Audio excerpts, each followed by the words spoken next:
Hi, I'm Brock Davidson from Brock's Performance. I'm here with Racheal Johnson and Shane Burton. This last weekend was the inaugural event at the Ohio Mile in Wilmington, Ohio, and Racheal has the distinction of being the first female to break 200 miles per hour at the Wilmington Mile, and she did it by also having the distinction of being the first person to break 200 miles per hour on the new 2012 ZX14R. Nice job, Racheal. Thank you very much.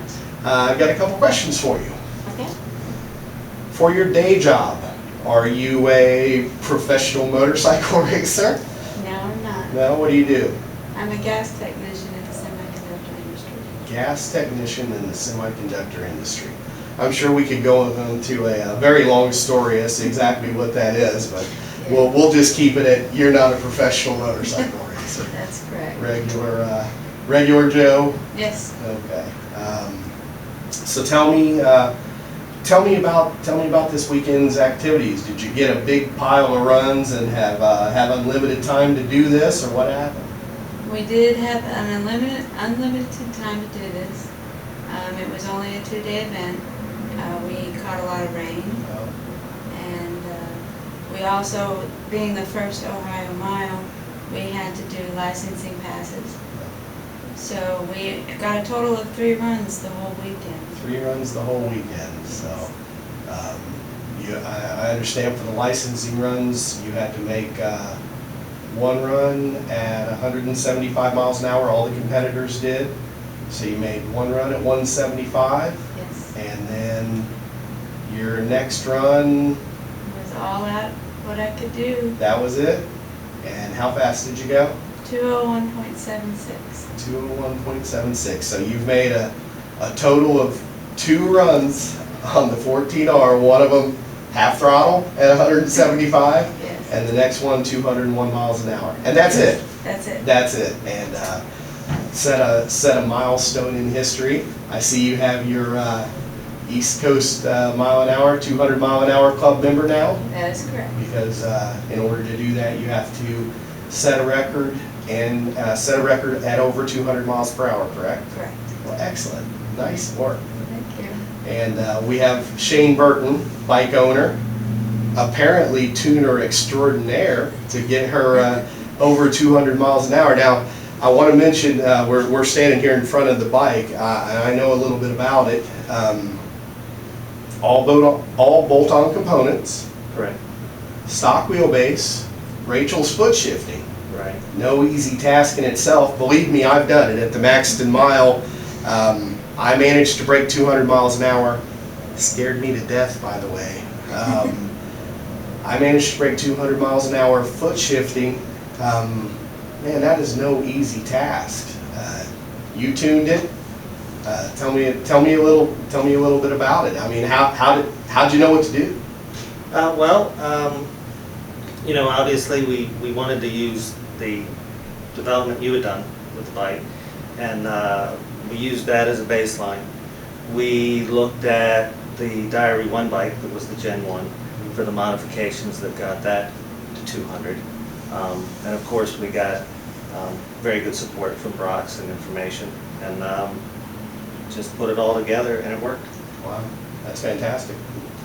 That's quite a compliment too. Thank you. We have a tendency, myself, I sort of crawl in my little world, and we work hard on the dyno and with our development process. So I wish I could have been here for the event. I had a conflicting event that was very important to me, so I was keeping track on the internet, and Shane sent me a text message and told me how fast Racheal went, and I was like, wow. And it's fantastic to see. Shane, are you a professional motorcycle tuner? Is that how you make your living? No, not at all. So to see my hard work and the work of my staff and my crew pay off like this, really, seriously, one full run down the track, and Racheal's wearing her hat and setting records and milestones that other people are trying. I know there was a race in Texas, was it last month? Yeah, it's Yeah. March. So there, it's not like somebody else couldn't have done it, and I'm sure other people all over the world have tried it. You guys did it, so excellent. Thank you. Thank you very much. Thanks for making us look good. All right, so anyway, Brock Davidson from Brock's Performance. We'll show you some of the dyno runs. I was very interested to see how their ZX14R compared to ours. So we threw it on the dyno, and I'll show you the results here real soon. All right, so what we did was we rolled Shane's bike out of his trailer and put it on the dyno here exactly how Racheal ran it at the Ohio Mile for her 201.76 mile an hour pass. The bike made 217.9 horsepower, 126 foot-pounds of torque. Now Shane is a seasoned land speed racer, so he realizes that it's better to be safe than sorry. So he took and modified our track map and increased the amount of fuel going to the power commander, the PC5, to richen the air-fuel ratio. It's just better to be safe than sorry. So the air-fuel ratio on the dyno was not exactly optimum for making peak power, although obviously with Racheal's run, it was very good to make the bike faster. Well, to make it more compatible with what we're used to seeing on the dyno, I went ahead, put the track map back in, and then I made a couple pulls just to flatten the air-fuel ratio to get it to an air-fuel ratio that is more optimum for making peak power, because I was interested to see how close it would come to Slugger. Well, when I was finished, here on run number 4, made 221.86 horsepower and 130 foot-pounds of torque. Well, that's our weather conditions here. We've actually got a storm coming in. So just between those runs, the correction factor has dropped from a 1.03 down to a 1.05. The barometric pressure has dropped. So almost 222 horsepower compared to Slugger's best of 227. And right now in these conditions, it's getting closer to summertime. They're right about the same. So it's nice to see that the ZX14s are making consistent runs, different bikes, back to back on our dyno here. Now, one of the things I wanted to point out is that Shane's bike, it's not a purpose-built land speed racing machine.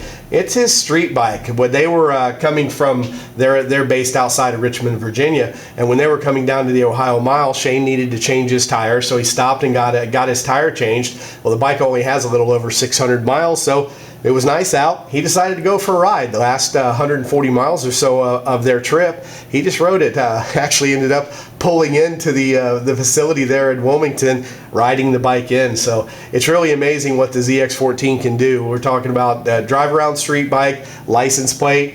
By the end of the weekend, Racheal had set milestones in history that aren't going to be duplicated again. So congratulations to them, and little education now on the difference between the optimum air-fuel ratio for land speed racing versus on the dyno. So until next time, I'm Brock from Brock's Performance. We'll see you then.